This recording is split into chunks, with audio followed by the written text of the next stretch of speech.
You're listening to By Accident, Choice, or Grace. I'm Sebastian White, founder of the Evolve Network.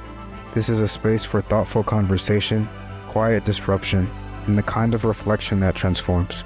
Together, we'll explore how the invisible shapes us, how we learn, grow, and heal, sometimes by accident, sometimes by choice, and sometimes by grace.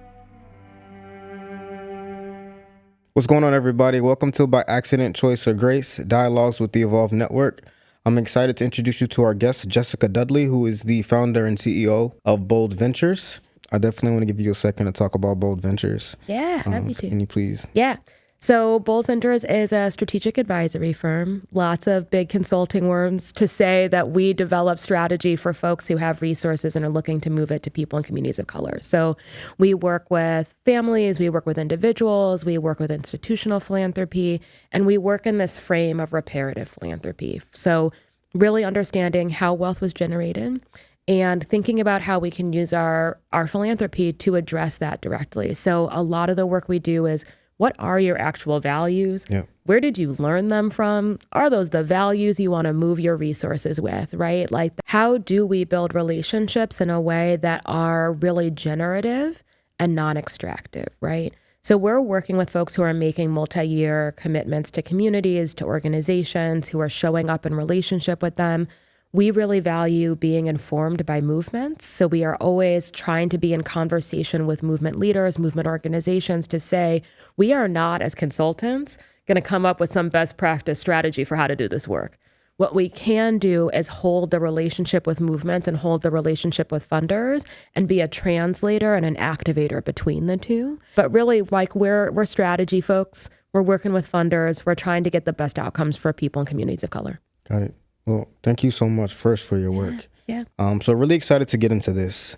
So I'm dramatically calling this the tragedy of philanthropy. This is a pretty scary topic for me because, as a nonprofit, we're dependent on philanthropy. We're dependent on people seeing and caring about what we're doing and willing to give to that in order to survive, to execute our mission. So like I said, very scary, but I hope you can help me through this and support me as I try to get to what's at the heart of this message and what really matters and what we're trying to get the world to see in this process. So thank you again for being here. Of course, delighted to be with you. Absolutely. So can you give me just a general background of philanthropy in this country, some history? Yeah, absolutely. And so I think, like, in your framing, right, this tragedy that we're talking about, what we're really talking about is how philanthropy operates as a business in the U.S., right? Mm-hmm. There's a huge difference between the culture of philanthropy that most folks are raised with. That's really about self-sufficiency, supporting our neighbors. That culture of philanthropy is a part of every culture. What we're talking about is the business of philanthropy, which is a little bit different, right? So that business of philanthropy really starts around 1910, 1911.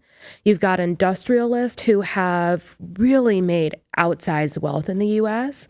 And personally, they want to think about how they can maintain some of that wealth and sort of through tax code, what are the ways that they can protect that wealth? There's also some pretty public outcry for them to care for and reinvest in the communities that they've extracted labor and environmental practices from, right? So it's a moment when we're saying a small group of people have made really outsized wealth in our country. They've made it through practices that the public is unhappy with. What is their responsibility to our country, to our communities, right? And that's where it really starts. And because it starts in that way, you've got a couple of unusual things happening, right? 100%. So you've got folks like Carnegie who are taking a pretty patriarchal view to philanthropy, right? To say, I've amassed this wealth and through my smartness, my wit, I have mastered capitalism. Therefore, I am best positioned to tell people who have not mastered capitalism what to do. Right. Mm-hmm. So while there is this culture of care in it, right, to say, I want to raise the quality of life for people, right? The quality of life, the excess of disease, the excess of poverty that we're seeing in our country at that time is extreme. So I don't want to undermine that those first philanthropists were in a position saying we need to improve the quality of life for all people. However, they didn't go to those people and say, so what would you like to do, right? They said, because I've amassed wealth, because I'm smarter, because I'm more brilliant, because I've created systems, because I understand efficiency, right? Industrialism is about efficiency, right? How am I going to improve the lives of other people? That message has broadened, I would say, in philanthropy. Still a real core message we've got, right? Folks who understand how to amass wealth also think that they are best positioned to dictate how communities without wealth are going to thrive, right? For sure. I think it really gets into this concept around health that I also always talk about with people. I've had experiences where I've presented food in front of the kids that we work with. Yeah. And the kids are like, that's healthy, I don't want it. Or that's healthy, it makes me have a headache. Or because I think it's healthy, I think it's going to be disgusting. What I often tell people is, how we've determined what health is often a value of the oppressor in a lot of ways. So why should I align with that? Or does that mean that I'm not good enough to have said experience? There are a lot of different messages around health, and this kind of aligns to that same type of concept. Absolutely. We have really strong messages, particularly in the U.S., about morality and its relationship to poverty. Yeah. And that comes out of this culture, this sort of business that was built around philanthropy, right? That being impoverished is a moral failing, right? We know that's not true. We know that that's systemic. We know that that's about oppression. We understand that now, but we still live with those messages. Those are still messages that shape the work that happens on the business side of philanthropy, right? And we see that show up in all kinds of ways, like in our social safety net systems, right? When we think about the quote unquote welfare state, we are taking care of people because of a moral failing that they have, right?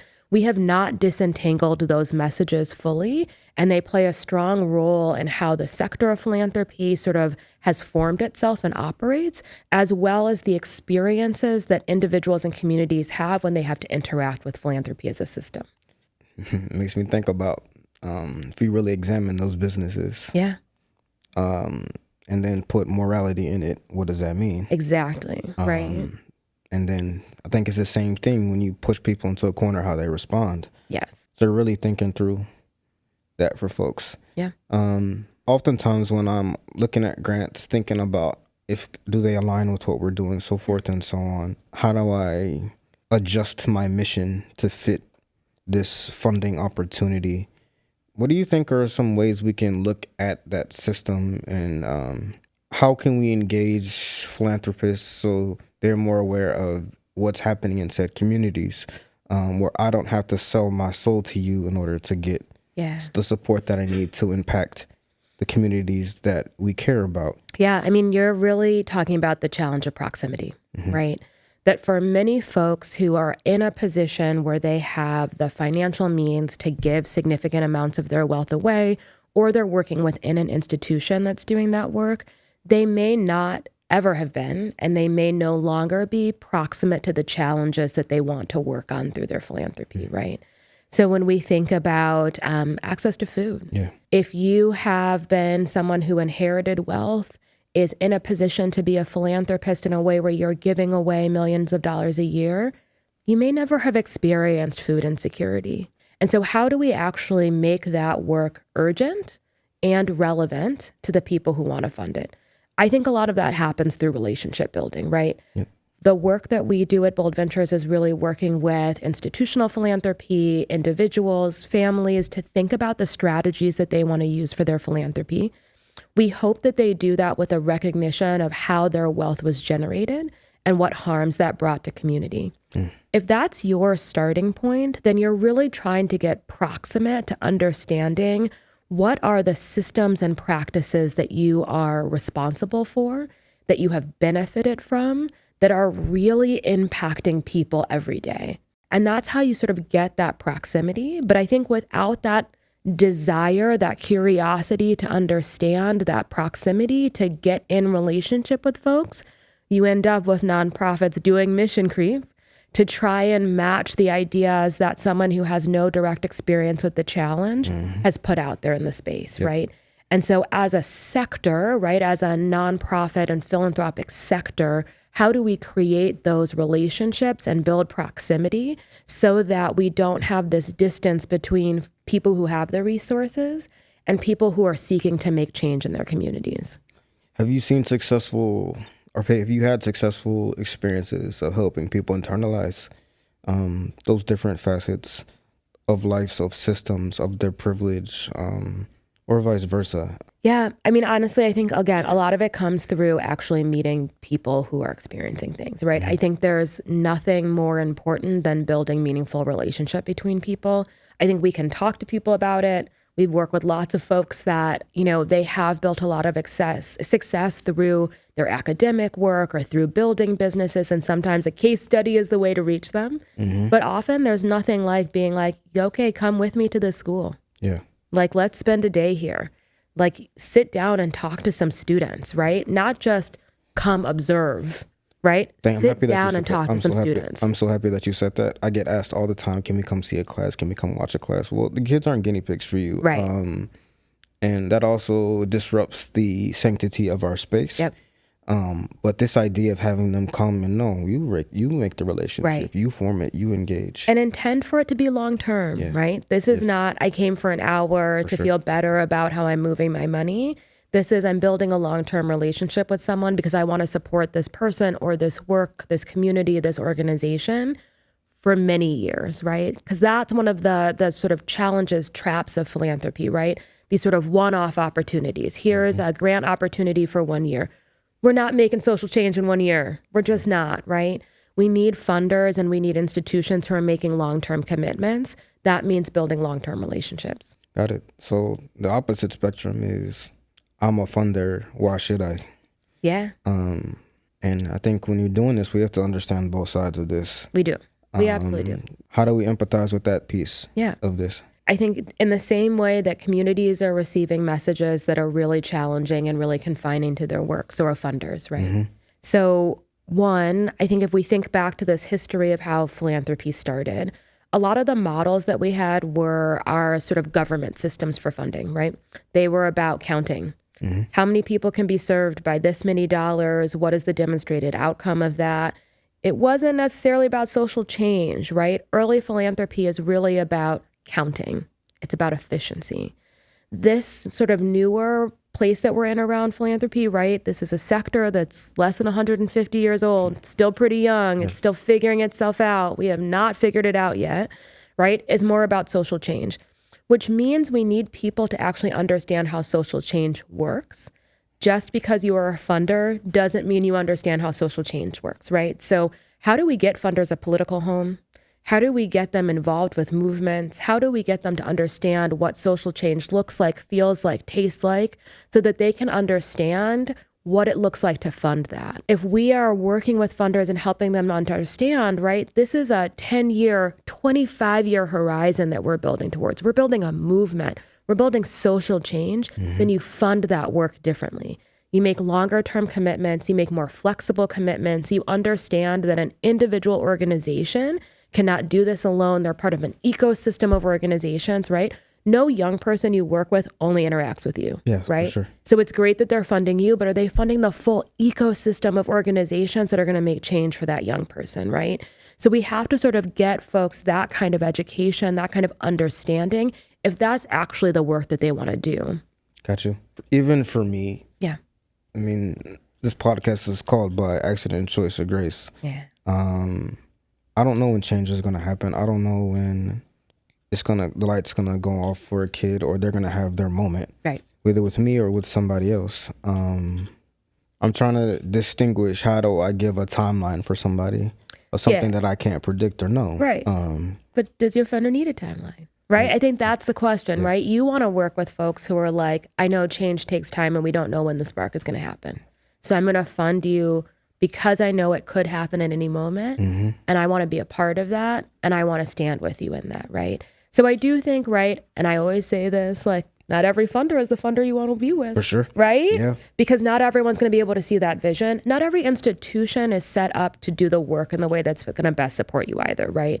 So I think we have to ask some hard questions, right? I think it's easier maybe when we're working with families and individuals because they're the ultimate decision makers and we're having more of a relational conversation with them. What is their vision for the future? What's the kind of change they want to see in the communities that they're supporting in 25 years? How do we fit into that, right?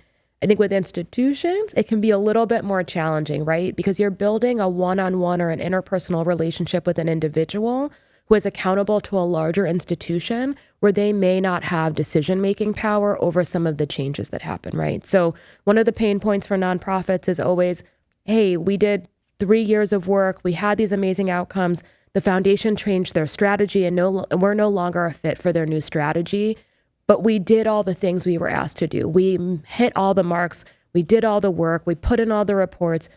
Now we're in this point of conflict with an individual who's part of an institution, right? Yes. And that can be what's really challenging about working with an institution and a reality that institutions may not always be your most reliable partner, right? Yep. And we're certainly seeing that with the changes in government funding right now. We've always seen sort of like government, state and federal funding as a reliable partner.